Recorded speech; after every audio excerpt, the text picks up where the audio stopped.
Good morning, everyone. Thanks for joining the traffic flow webinar. Today we have Jing from Iowa State University presenting. Okay, good morning, everyone. Her title of presentation is the Stochastic Modeling of Traffic Flow Breakdown Phenomena and Application to Predicting Travel Time Reliability. I would like to thank her for her time to present her work, and I would like to thank you all for joining the webinar. We will start in a few minutes, maybe 2-3 minutes. The webinar will be recorded, and the link will be posted online, the link to the archived webinar. So, Jing, if you're ready, you can start in maybe 1 or 2 minutes. For our university and our transportation program, if you're interested, do consider applying for the job here. So today, my presentation Did anybody hear me? on stochastic modeling of traffic flow breakdown phenomenon. So we use okay, good. So Jing, I guess Jing is muted. Maybe if she unmutes herself, we can get it started. We can extract different. It's 10 a.m. Central Time, so yes, we can be on time.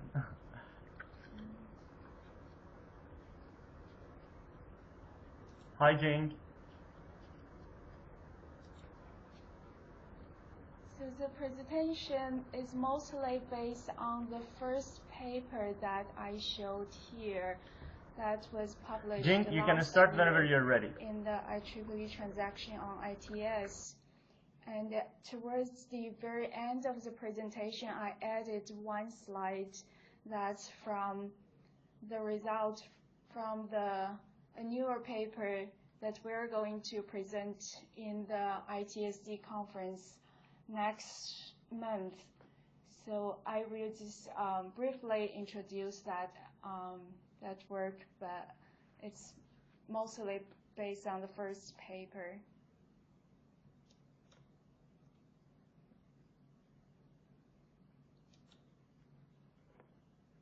Okay, so travel time reliability affects travelers' departure time and route choice.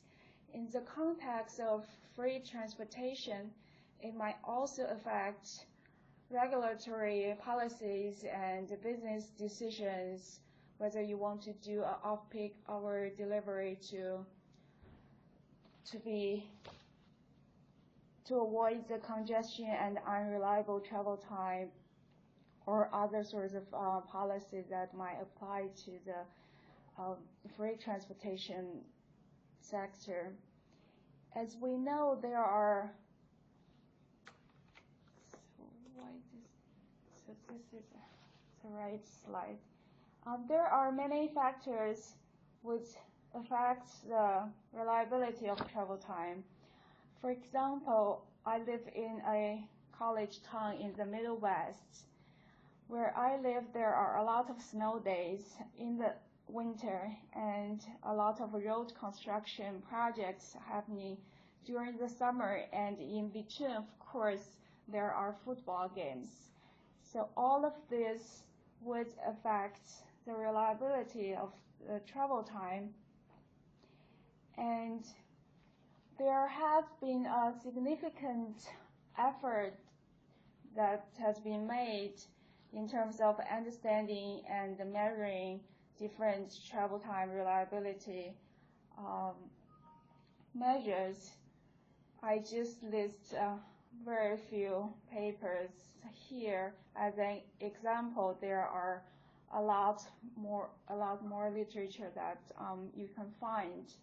In the U.S., also the Strategic Highway Research Program has devoted a series of projects in studying travel time reliability, and most of the projects are moving towards the end and are ready for implementation. So it's all very exciting as a time. And the objective of this research is to generate realistic reliability measures in traffic simulation models. So this is useful in terms of evaluating network-wide reliability performance measures, and also to evaluate both in long-term and in short-term the impact of different control strategies and management interventions and the policies, that whether they have an effect in terms of improving travel time reliability and reduce congestion in terms of the network effect. And in this study, we focus on travel time variability associated with flow breakdown phenomena. As I mentioned earlier, there are a lot of factors would contribute to travel time reliability, but in this particular study, we are focusing on the flow breakdown phenomena. And we proposed a methodology, a framework, to produce random flow breakdown. And then we are able to capture the wave propagation among drivers with different driving behavior. And based on that, we can generate travel time distribution. Having a travel time distribution available, we can derive different measures of reliability, the buffer time or the 95th percentile, and different definition of travel time reliability measures. And this graph shows the overview of the modeling approach. So we need to generate a random breakdown and its duration within the simulation model. And also we need to capture how such disruption would propagate in the traffic flow, and as well as the traffic flow pattern in terms of flow density and the speed. And those are the variables easily observed from the traffic data.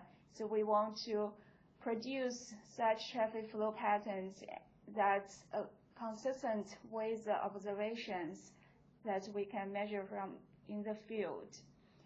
And the likelihood of breakdown is modeled as a function of prevailing flow rate. Again, that's something we can measure from loop detector or other detectors on the road. And the breakdown speed is drawn from a probability distribution function, as the speed would, I will show that later, the speed will be different for different occurrence. So we want that variable to be a random variable as well. And as to the breakdown duration, we used a hazard model to represent how long the breakdown will last. And to represent the breakdown phenomena at the macroscopic level, so we assume the start and end of the breakdown event is represented by a leading vehicle, and the speed of the leading vehicle would be changed, would be lowered at the occurrence of the breakdown, and increased at when the breakdown is recovered. And such change in speed will be propagated among the following vehicles, and that's where we use a car following model to represent such propagation of the disturbance.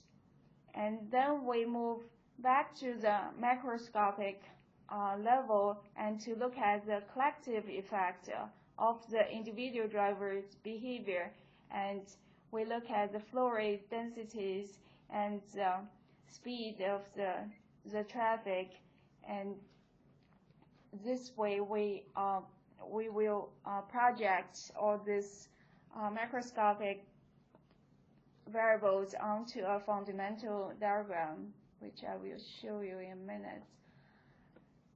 So first, looking at the flow breakdown phenomenon. So this graph shows is a 5-minute average of flow and speed data that's measured from loop detector. And the location of the data collection is upstream of an on-ramp, so before the merge happen.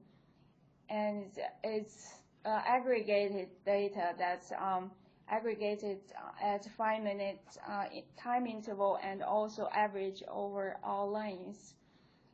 And in our definition, the flow breakdown is detected when there is a significant drop in the speed from the free flow speed or relatively close to the free flow speed, and the low speed is maintained for a certain duration, so it's not just a fluctuation in the traffic flow. It should sustain for 10-15 minutes. That indicates a flow breakdown had happened. And we defined the pre-breakdown flow rate as the flow rate observed right before the breakdown happened. In the literature, some researchers prefer using stochastic capacity. So this the pre-breakdown flow rate is similar to the stochastic capacity concept. We don't want to use the capacity just not to confuse with the traditional definition of capacity that is a fixed value for a roadway. And the breakdown flow rate is and density and speed are the properties we observe during breakdown, during the congested traffic conditions. And the duration is defined as the time period between the occurrence of the breakdown and the recovery. The recovery could be a result of congestion elimination, or it could be because of a demand drop. Maybe it's after the peak hour, the demand is lower, so the traffic recovers, but the flow rate might not go back to the level as high as the pre-breakdown level just because of the demand drop.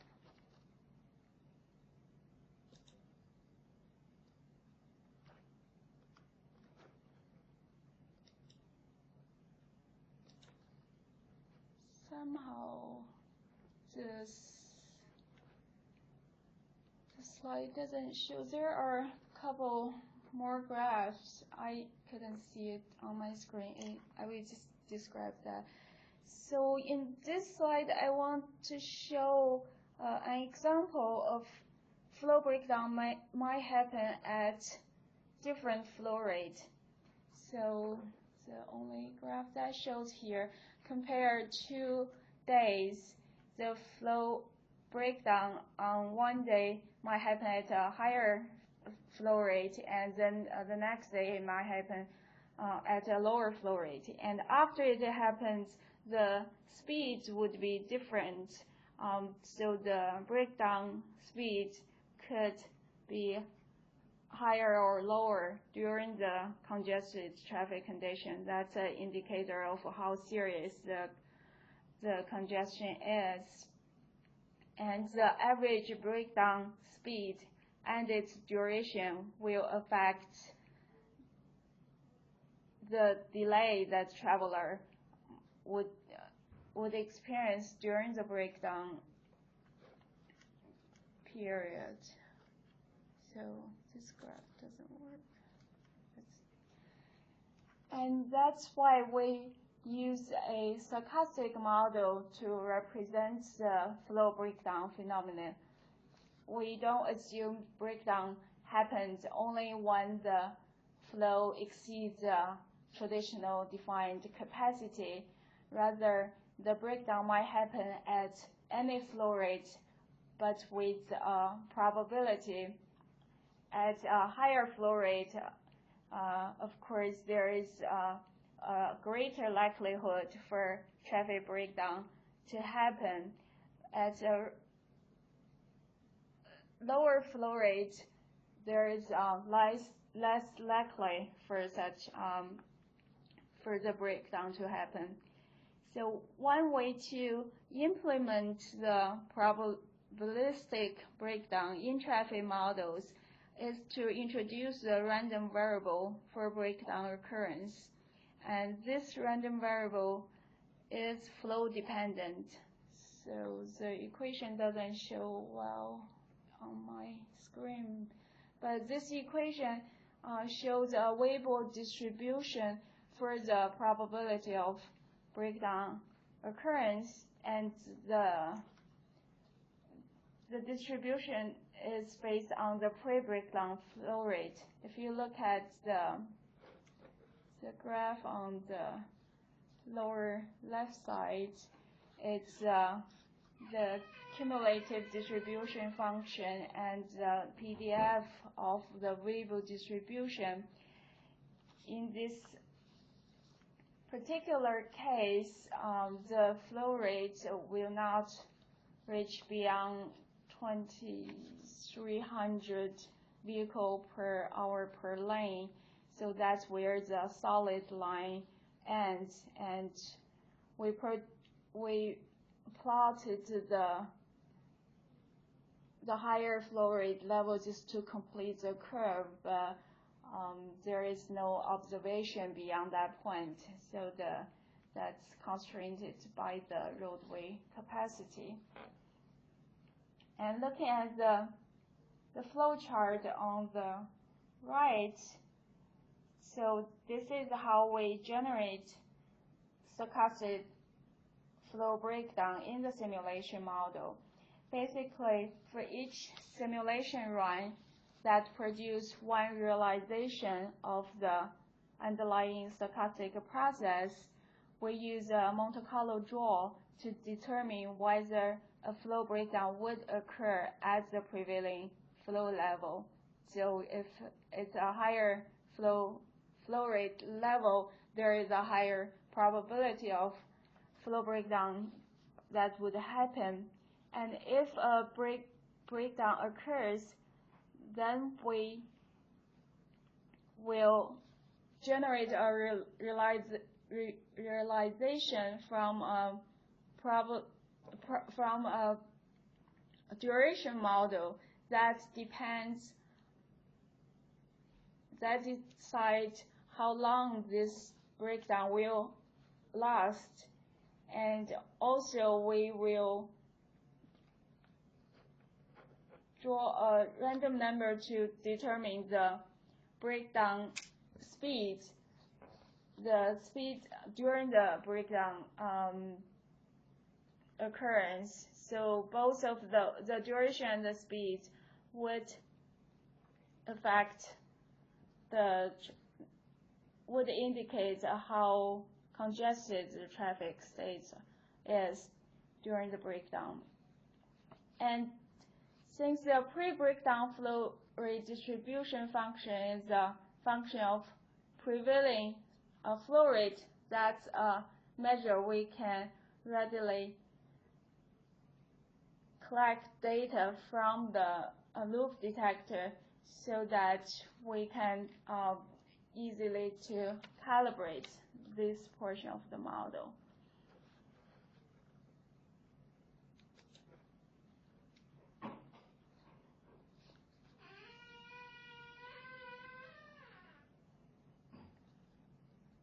And for the breakdown duration, as I mentioned earlier, we use a hazard function to determine that the breakdown will end at a duration of t, given that the congestion state has continued up to the current duration. And one of the significant factors that would affect the duration of breakdown is the reduced speed during breakdown. So lower speed indicate heavier congestion, which usually require a longer time to recover. So if it's completely stop and go conditions, you probably need a longer time to recover to the free flow condition. And we use a Cox hazard function to represent such duration of the breakdown. And as to the breakdown speed, we use a normal distribution, but since the speed cannot be negative, so we use a left truncate distribution function to represent the randomness in the breakdown speed. And during the simulation, we can draw a random number from the distribution of the left truncate normal distribution function, and then we can calculate the duration of breakdown.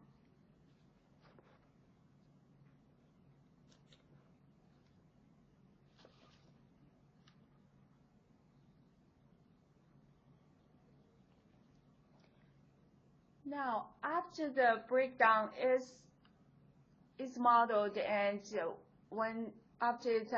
we decided from the stochastic model that the breakdown happened, then we need to model how the drivers will react to that, and how would such a change in speed affect the traffic flow. So we use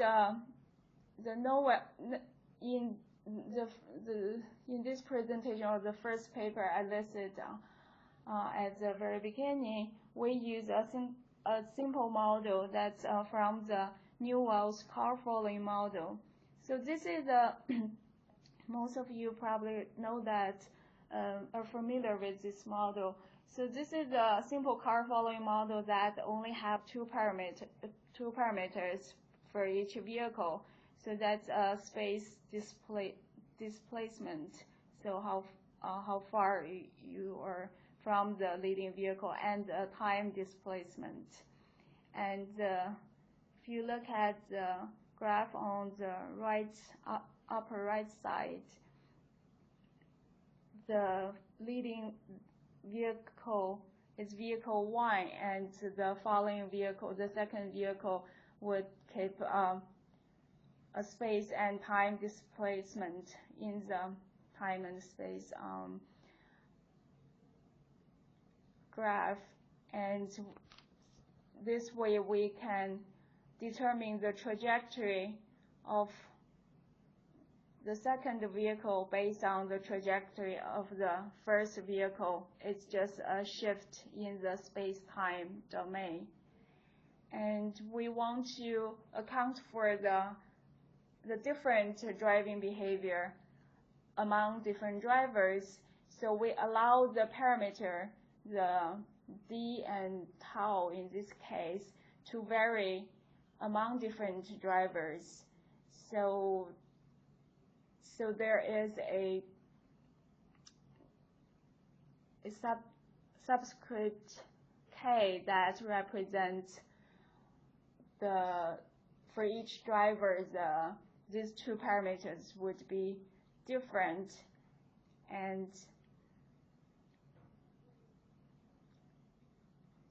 we used a truncated bivariate normal distribution to draw car following parameters for each driver from this distribution. And the reason we use truncated normal is, again, because both parameters need to be positive, and we don't want to get a negative value from a normal distribution. And the reason we are using a bivariate distribution as opposed to two separate normal distribution is to account for the correlation between these two variables.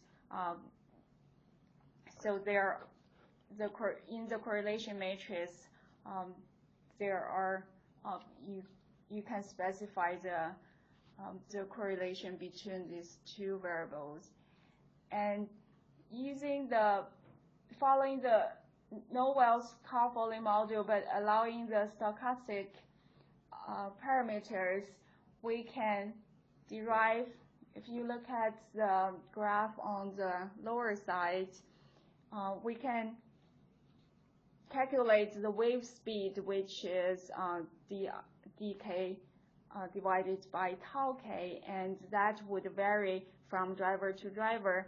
And if you look at the propagation among multiple drivers, you will see a random walk in the space and time dimension. So that's what's showed in the lower graph in this slide. And so going back to the macroscopic level, all these individual interactions of the car-following models can help us to derive the flow, density, and the speed properties. So that would be a collective effect of all the individual behavior. And under the deterministic flow breakdown and homogeneous driver assumptions, we will have breakdown happen at the maximum flow rate or at the capacity of the roadways, and then propagate in traffic at a fixed wave speed. In that case, we can get a deterministic triangle fundamental diagram that's showed in the graph. But since we have introduced the stochasticity in the model, first we assume flow breakdown may occur at different flow levels with some probability. So the red and the green lines show that breakdown doesn't necessarily always happen at the very the highest level of the flow rate that can achieve. It could happen at a lower flow rate, and after it happens, also the wave propagation speed, the wave speed for the shock wave to propagate could be different based on different driver behavior in all the following vehicles. So that's why the slope are different, as shown by the red and the green lines. So that's just two replications of the stochastic model with output. And we can use a Monte Carlo sampling method to generate many points that corresponds to different pre-breakdown flow rate and different wave propagation speed.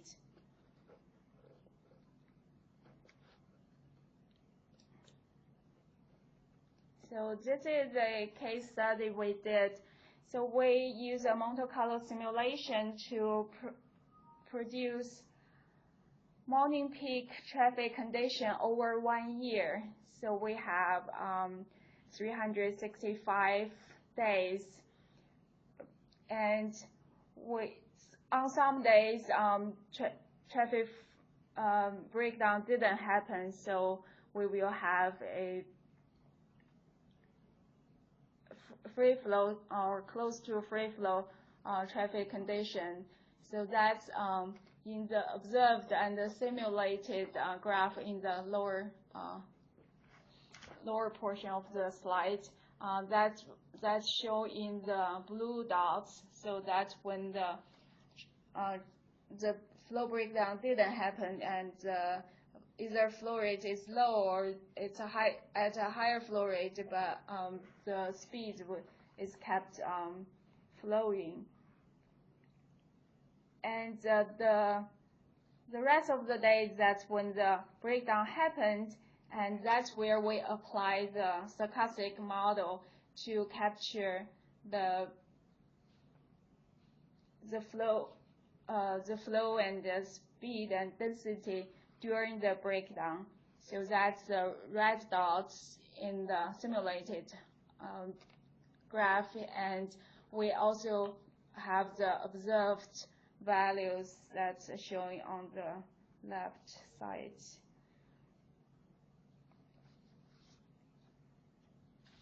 And so there is one drawback from this when comparing these two graphs. You might see that in the observed values, there is a separation of congested traffic into kind of two crowds of the red dots, and in the observed data, it's pretty scattered. So this is because our assumption is a single congested regime. We only consider breakdown and free flow, and there are other models that account for multiple regime of traffic flow. If we adopt those more complicated traffic flow models, we should be able to better replicate the observed traffic data. And based on the flow rate and density data, we can evaluate in the network model the travel time. And in this case, we show it as travel time index, so that it's standardized. And we compare the distribution of travel time, the simulated and the observed.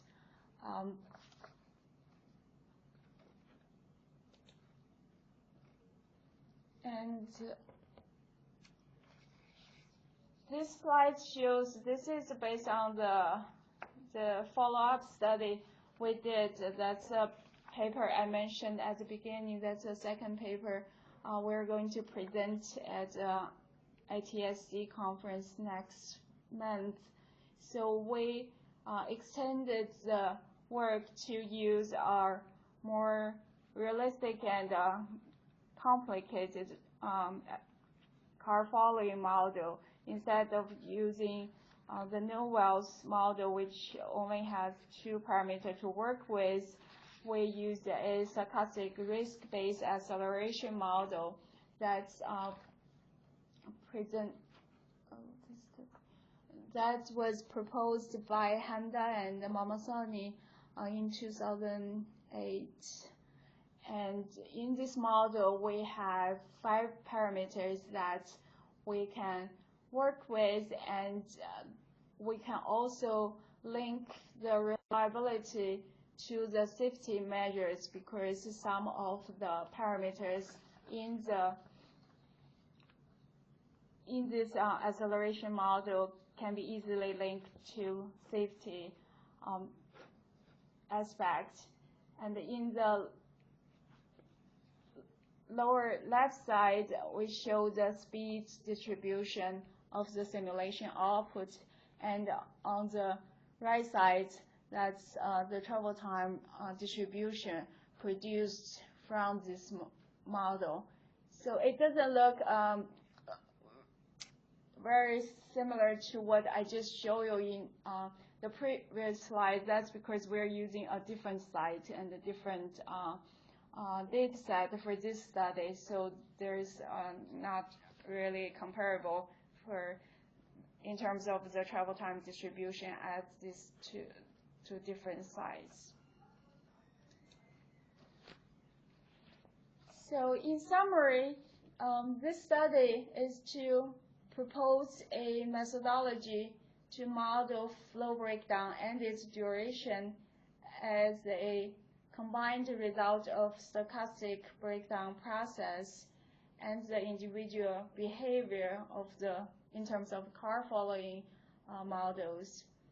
And we use this model to estimate random flow breakdown, the impact of random flow breakdown on travel time distributions, and based on travel time distribution, we can derive different travel time reliability measures. So we think the novel feature for this approach is to combine the stochastic microscopic model of flow breakdown with a macroscopic model of driver behavior so that we can model the individual driving, the phenomena result from individual driving behavior with a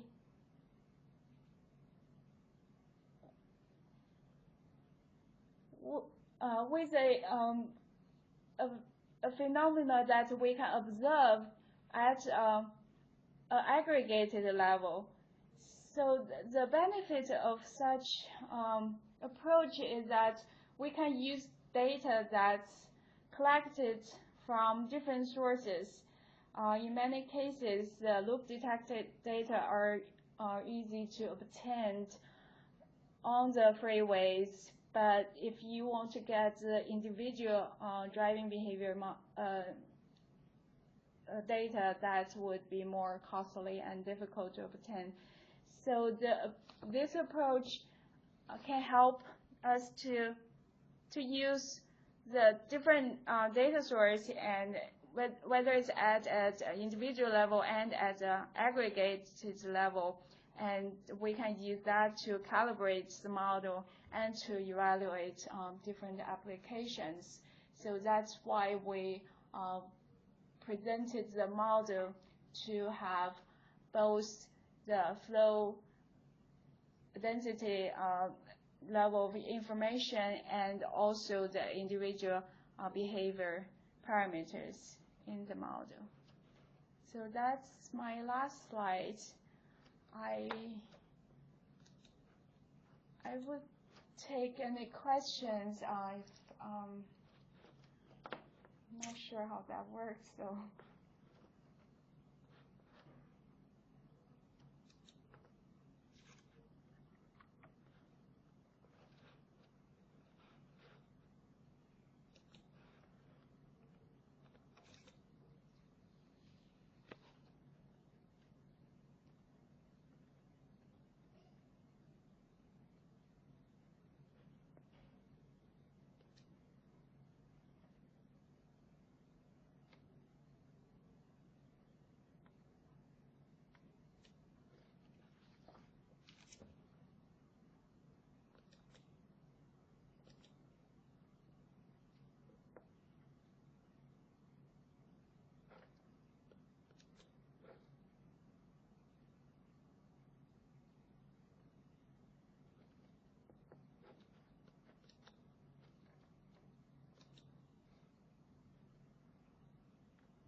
Okay, so the question is, the simulated density are higher than the empirical one.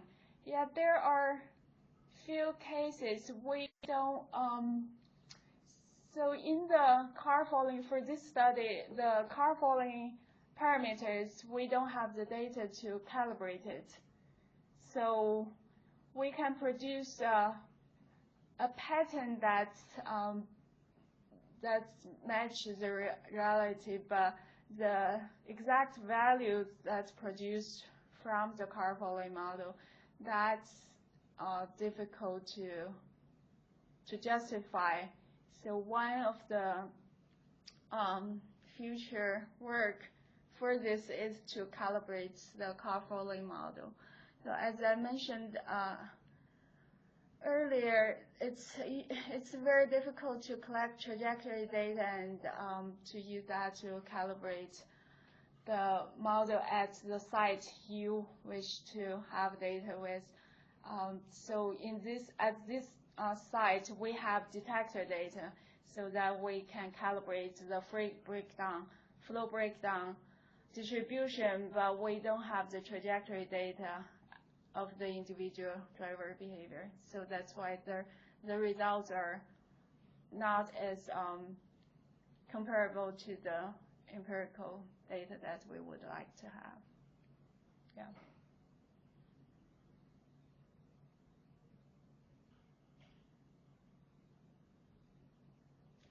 Yeah, if we use so this question is about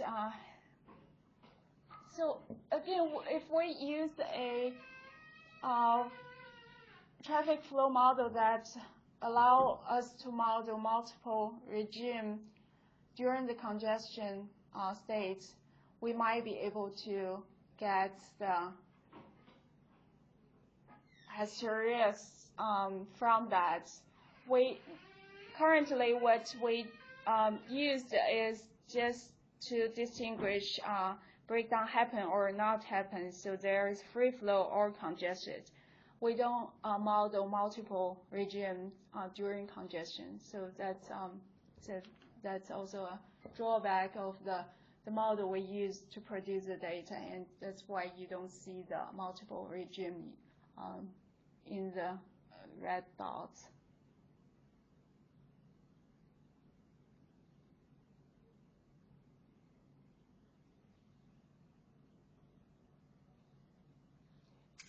So to estimate the simulated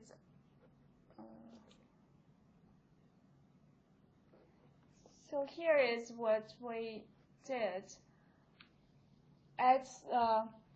The deterministic fundamental diagram is a solid line, and what we did is we assumed the flow breakdown will happen at any flow rate, and with a higher probability at a higher flow rate.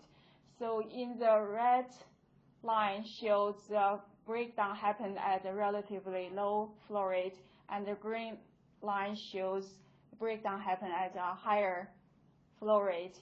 And so we wouldn't reach the top of the fundamental diagram on the left side, and then the traffic will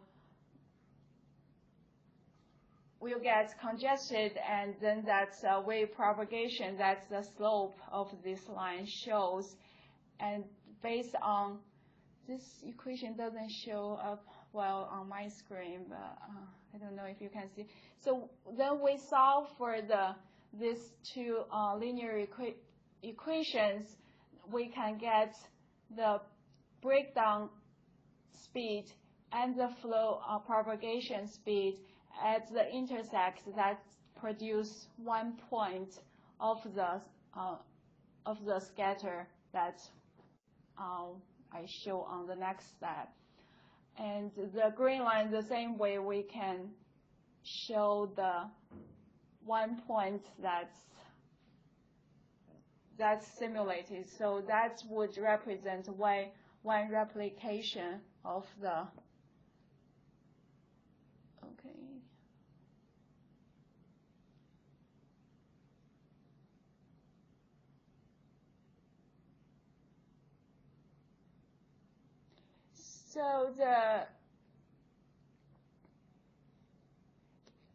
So I didn't measure that from the simulation by solving this equation. So that's basically the intersect of the two lines. I can get the Q and the K from this graph. So that's what I showed here.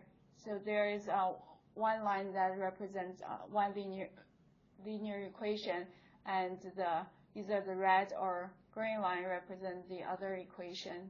Then we can get the one solution for a simulate one point for the simulated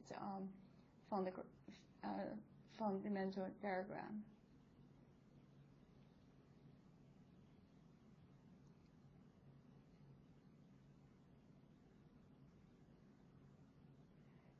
Okay, so next question is, did you consider any dependence of wave speed on breakdown flow rate? No, I did not consider that. The wave speed depends on how each driver reacts to the leading vehicle. So it's based on the individual driver's behavior. And the breakdown flow rate is a collective effect of the individual behavior. Whether this two has a connection or not, I don't really know. So, but in the model, it's these two variables are not correlated.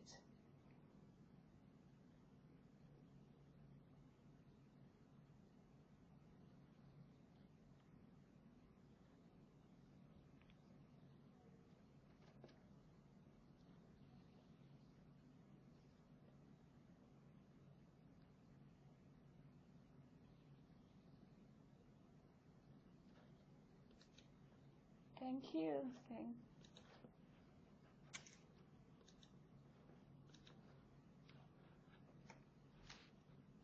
Okay, thanks for everyone who attended.